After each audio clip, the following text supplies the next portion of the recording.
The killdozer rampage is officially 20 years old. Now, the killdozer itself is technically like 21 and a half, I think, because he like spent a year and a half building it. But anyway, let me explain myself. Let me go into the logistics of the killdozer rampage.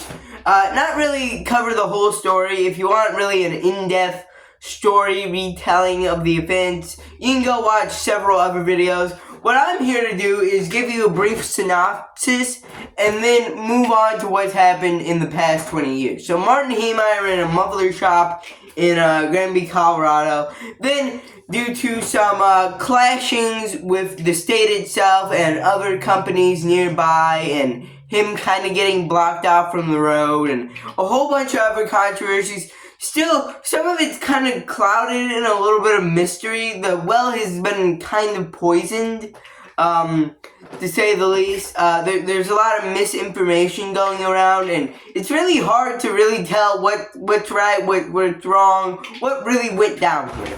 All I do know is on June 4th, today, but 20 years ago, okay, Martin Heemeyer went on his killdozer rampage, bulldozing the cement factory and a dozen other buildings, before eventually, when he started to bulldoze a hardware shop, or something along those lines, a track fell into the basement, beaching the bulldozer, making it impossible for him to move. And basically, the rampage ended there with him, unfortunately, unaliving himself. After that, the killdozer, as it's called, was deconstructed and spread across several scrapyards, so no one could reassemble it. Who was going to reassemble it? Who? Honestly, if I was them, I'd just kind of chuck it in a museum, because this is like a part of modern day history at this point. It's a very widely talked about event. Of course, the day after, I think an important guy died, so it kind of got overshadowed in the media. But like, this is like a pseudo-important story. Shouldn't it be like archived in like a museum somewhere? I don't know, maybe we'll do it later. Maybe they'll make like a model and throw it in a museum somewhere. I don't know. But anyways, what has happened in the past 20 years since? I'm gonna look at similar events and the general reaction, the reaction of the public since these last 20 years. And I'm gonna start with the cooler thing, the thing you think will be cool, like people have armored up like heavy machinery. No, but there have been similar-ish circumstances, okay? One that obviously springs to mind is the mini killdozer. That makes no sense from a naming standpoint. Firstly, the killdozer itself doesn't make sense from a naming standpoint, since it didn't kill anyone except maybe Marvin Heemeyer. Like, during the rampage, when he was bulldozing down houses in like stores and buildings, surprisingly, no one died. No one even got injured. It was only him. But, the mini killdozer was actually a mini excavator, so I don't really know why we're calling it a dozer. But anyways, this British guy basically worked construction, and, he was pretty down on his luck. He was pretty poor, okay? So, he was looking for this paycheck. It was for about $600, and it would really help him get back on his feet. The day arrives for his payment, and he doesn't get it, okay? So, he waits a few more days, asks them about it, and they're like, I don't know, it's just payment processing issue. And then, like, he waits another week, still doesn't get the paycheck. So, he's like, what do you... Then he yells at the guy who's supposed to pay him, and he's like, hold on. I'll get you a sandwich and some tea. And then he waits another week and he still doesn't get his paycheck.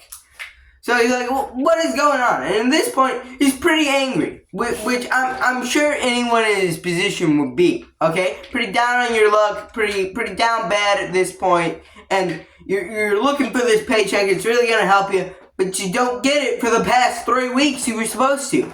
So eventually, he's had enough. He spots a mini excavator, hops in that bad boy, locks the door, and then goes on his rampage. Really, he just kind of tears up the roof a little of the hotel they were building, and like tears up the floor maybe a little, and delays the hotel from opening. After this, they just cut the fuel line, and then he hops out, jumps the fence, and runs away. After this, he was put in a mental facility for 11 months. Couldn't blame him for doing that. And then he goes to jail for 5 years. Now, the surprising part about this is he only did $5,000 in damages, so 5 years, really? Really? 5 years? But you gotta recognize, the public damages, the damage to public property, wasn't the only thing he got charged for. He also got charged for dangerous driving. And he also got his driving permit revoked for 1 year and 1 month. Which doesn't make sense, because he's going to be in jail for 5 years. So, what's going on there? Anyways, yeah, I don't think he should have gotten 5 years. I think if anyone should have faced jail time, it should have been the company that didn't pay him. But there is a slight silver lining to this one. Several other employees at this company didn't get paid, and they started up a GoFundMe that only raised $2,000. So, hey, at least a few construction workers got paid at the end of the day. Not all of them, and not all the money they were owed, but hey, we're trying to find the silver lining here. Okay, that's just a tiny itty bitty silver lining. But you can obviously see that one wasn't a direct one-to-one with the killdozer story. Okay, the motivation was there. They have similar motivations of a reasonable man push to do unreasonable things.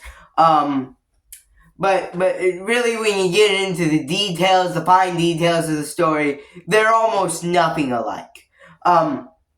But a story that is quite similar is the story of the Italian killdozer, or as I like to call it, the kill loader. They basically got a front end loader, armored it up, put some fake weapons on it. But before they could use it, by the way, I think an Italian terrorist organization built this one.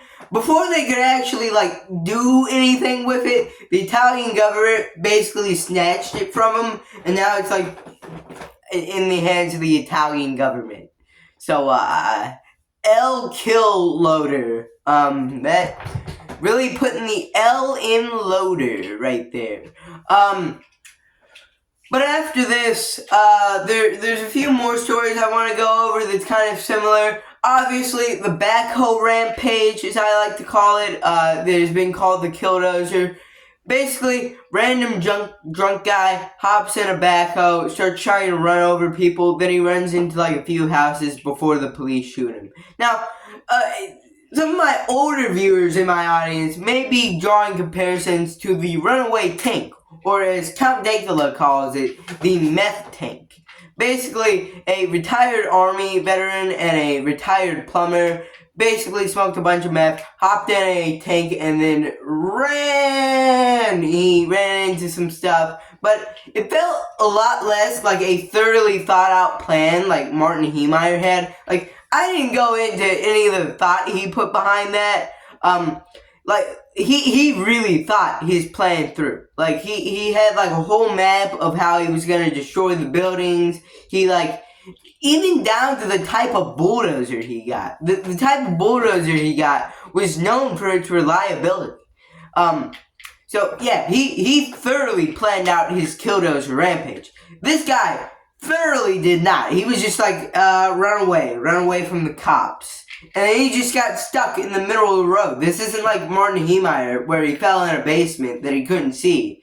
This is just him running straight towards the middle of the road. And you know that little concrete barrier between the sides of the road on the highway?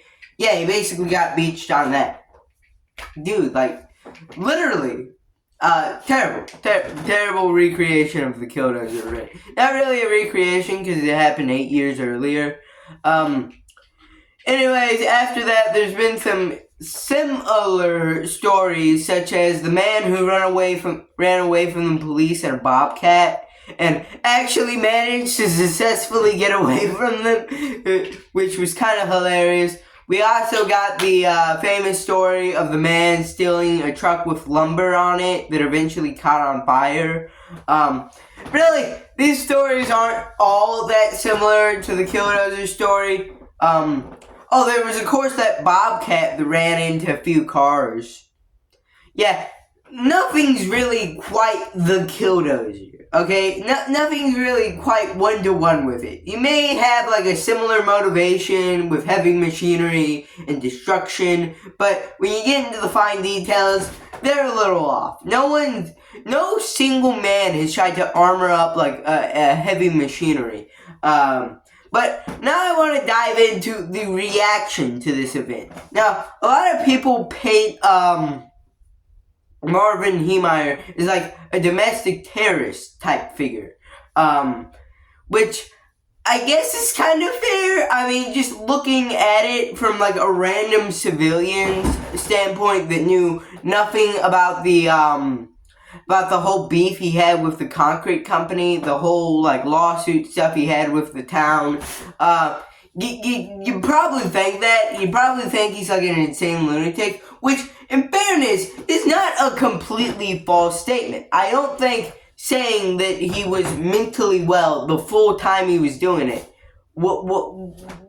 would be correct. I think mental illness played a significant role, an underrepresented role in this rampage, okay? Like, in the documentary, which we'll get into, we'll start dissecting the whole Netflix documentary a little later in this video, but, anyways, in the Netflix documentary, it mentioned how he'd spent a lot of time by himself, alone, in the hot tub. And also, one famous part of the killdozer story is that he actually believed that God was telling him to go on this killdozer rampage, to seek retribution through this rampage. His day of retribution. Like he's Elliot Rodger, dude. But no, yeah, which just clearly paints out to me that this man was not fully mentally there. And now, you know what, we'll just hop into it, we'll go full in the Netflix documentary. I think it brings to light a lot of good points. I think what it's saying is way different from what you've been hearing, okay? A lot of these YouTube documentaries paint Marvin Heemeyer as a sympathetic man, royally messed with by a corrupt town. And eventually pushed to do the evil things he would go on to do. But this documentary kind of goes at the mentally ill angle and says, we really weren't corrupt. We were just treating him fairly, and he just happened to get the short end of the stick. Now, do I think this is what happened? I don't know. I'm a little on the fence about intentional corruption, but there may just be unintentional corruption. Like, I know a lot of the people on the board for the town were friends with the owner of the concrete factory. And none of these people were really friends with Marvin Heemeyer. So, could that possibly be some implicit bias there? Like, not purposeful, but like kind of accidental bias? I guess. And yeah, this documentary also has a bunch of weird parts. Like, at one point during the killdozer story, I know I skipped over a lot of details. The owner of the concrete factory, son buys Marvin Heemeyer's property. And a whole huge point of controversy here is the sewer line. Alright? Marvin Heemeyer never hooked up his sewer line. And in the documentary, it says that this guy's son hooked up the sewer line in under 24 hours. There is no way you can make me believe that. How do you hook up a sewer line in 24 hours? That's just physically impossible. I'm just feeling it's physically impossible. But it also brings to light a lot of stuff these YouTube documentaries, these amateur documentaries, don't really bring up. Like the snowboarding, like whole, or not snowboarding, the snowmobiling. Yeah, no one really brought that up. It gives a lot more depth to the character. And there's also a bunch of weird points. Like, it's like a heavily implied rumor, or a heavily believed rumor, that Martin Heemeyer bought the bulldozer to build a road. Okay? That's why he had the concrete on sand by, yeah, but in the documentary, the road's never mentioned. They say the bulldozer was a power move to threaten the owner of the concrete factory, which doesn't really make sense to me. Like, how is a bulldozer, like, supposed to be threatening? Now, another thing that I've heard contradicting reports on is Martin Heemeyer's wife cheating on him. Now, I've heard this from several YouTube videos, and of course you're going to be like, you heard this from YouTube videos? Of course it's fake. But in the documentary, it mentions that they divorced, but it feels more like an amicable divorce. It feels like the wife wasn't satisfied with the marriage, so she just decided to break it off. In Count Dacula's retelling of this story, he says that the wife cheated on him, and he decided to break off the marriage. I don't really know which one is true, unless I go to Granby, Colorado, and just start asking a bunch of people, which, I'm not really in the financial state to do that, am I? But anyways, that was probably one of the longest, pre-recorded videos I've ever had to do.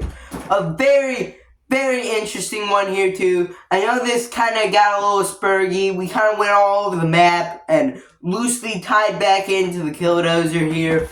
But yeah, the killdozer itself is an interesting story. I'd recommend you go look it up, go look at the story itself, because it truly is pretty fascinating. It's kind of become a meme. I know there's like a Tread on Them poster with like the killdozer on it. It's kind of become a meme. But anyways, if you like this video, leave a like, subscribe, comment down below, and bye.